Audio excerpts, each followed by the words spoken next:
اسلام میں child custody کا حق تو عام طور پر لوگوں کو نہیں معلوم ہے کہ یہ جو نابالغ بچے ہوتے ہیں اور پھر لڑکیاں جو ہوتی ہیں ان کی تحویل کا حق کس کو اسلام نے دیا ہے۔ تو جب چائلڈ کسٹڈی کی بات آتی ہے تو اسلام میں ماں کو اختیار دیا گیا ہے کہ وہ اپنے جو بچے ہیں لڑکیوں کو سن بلوغت تک اپنی تحویل میں رکھ سکتی ہے یا پھر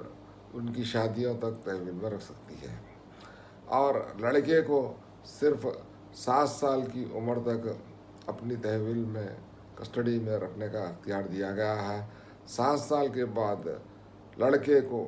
والد کو کی تحویل میں لینے کے بارے میں کہا گیا ہے، اور یہ حق 7 سال سے بڑے لڑکوں کا کی تحویل کا حق باپ کے حق میں آتا ہے۔ تو اب رہی بات لڑکیوں کی، تو لڑکیوں کو تو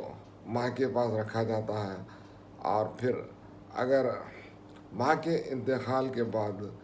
پھر یہ بچوں کو کس کی تحویل میں رکھنے کی جب بات ہوتی ہے تو اسلام میں شریعت اسلامی میں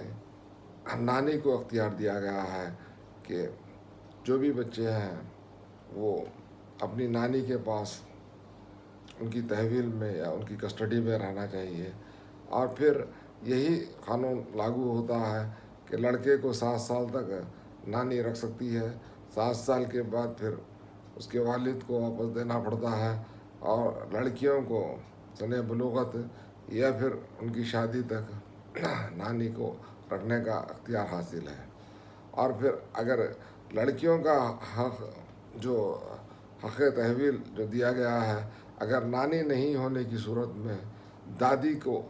یہ حق حاصل ہوتا ہے، اور پھر دادی ان لڑکیوں کی نگہداشت اور ان کی تحویل اپنے پاس رکھے۔ تو یہی ہے چائلڈ کسٹڈی کا جو قانون ہے اسلام میں، اور یہی عمل میں ہے۔